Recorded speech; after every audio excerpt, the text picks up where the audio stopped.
রোজকার রান্নার থেকে আজকের রেসিপি ডিম আলু সিদ্ধ। আজ বানাবো ডিম আলু সিদ্ধ। তো ডিম আলু সিদ্ধ মাখার জন্য লাগবে আলু।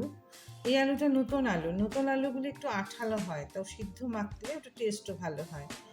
লাগবে আলু নিয়েছি, ডিম সিদ্ধ করে নিয়েছি দুটো, আর লাগবে শুকনো লঙ্কা, আর কুচি করে নিয়েছি পেঁয়াজ। তো এই দিয়ে আমি আজ ডিম আলু সিদ্ধ মাখবো। কড়াইটা গরম হয়ে গেছে, এখন আমি তেল দিয়ে দিব পেঁয়াজটা ভাজার জন্য। একটু বেশি তেল দিলাম, কেন কি পেঁয়াজ আর শুকনো লঙ্কাটা আমি ভাজবো। তো প্রথম আমি শুকনো লঙ্কাগুলি একটু ভেজে নিব। তেল কড়াইটা গরম, তো তেলটাও মোটামুটি গরম হয়ে গেছে। এখন আমি শুকনো লঙ্কা 3টাই দিলাম। যে যেমন ঝাল খায়, তো ধরো যে কেউ বেশি ঝাল খেলে বেশিও দিতে পারে। তো আমি এখন শুকনো লঙ্কাটা একটু ভেজে নিই। এই যে শুকনো লঙ্কাটা আমি এইভাবে এরকম ভাজলাম, মানে একটু একদম কালা করলাম না, কিন্তু এরকম যখন হবে তখন আমি উঠিয়ে নিলাম। এখন আমি পেঁয়াজ ভাজবো। এখানে আমি মিডিয়াম আঁচে 2টা পেঁয়াজ নিয়েছি। পেঁয়াজগুলিকে আমি ভেজে নেব।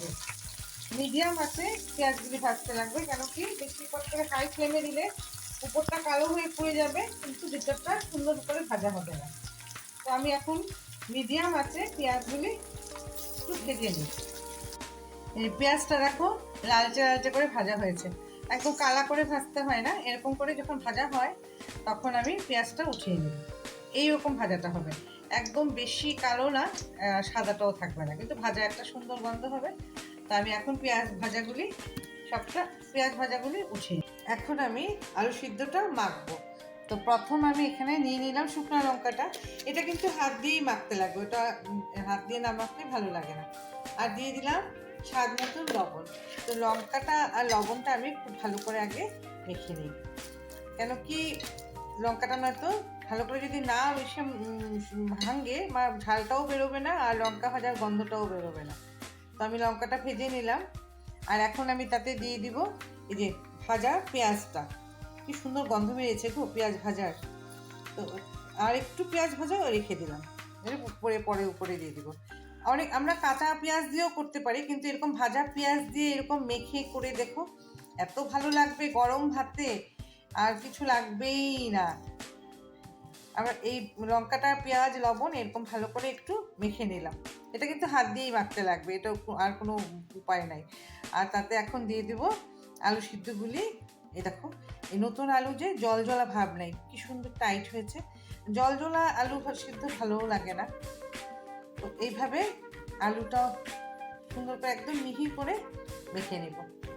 ডিমটাও দিয়ে দিব একদম সুন্দর করে, একদম ছোট ছোট করে যেন মিশে যায়, মানে ভাঙা ভাঙা না থাকে, একদম সুন্দর করে যেন মিশে যায়। এইভাবে মেখে নেব। এই সিদ্ধ কিন্তু কাঁচা পেঁয়াজের থেকে এইভাবে খেলে বেশি ভালো লাগে। আর আমি এখন তাতে দিয়ে দিব আন্দাজ মতন একটু সরষের তেল, ধরো আধা চামচের মতো কাঁচা সরষের তেল দিয়ে দিলাম। দিয়ে আমি এটাকে ভালো করে মেখে নিই, কেন কি ভালো মাখাটার উপরেই কিন্তু স্বাদটা উঠবে। তো ভালো করে এটা আমি এখন মেখে নেব। তোমরা যারা আমার সাথে আছো, যারা সাবস্ক্রাইব করছো, লাইক করছো, কমেন্ট করছো, তা আমি এরা কীভাবে কমেন্ট করতে হয় ইউটিউবে গিয়ে ওটা আমি পারি না। তোমরা কিন্তু রাগ করবে না। তোমরা যে কমেন্ট করছো, তারপরে বনু বলছে লোটে মাছ কোনোদিন খায় নাই, তো বনু তুই এসে একদিন খেয়ে যাবে আমার বাড়িতে।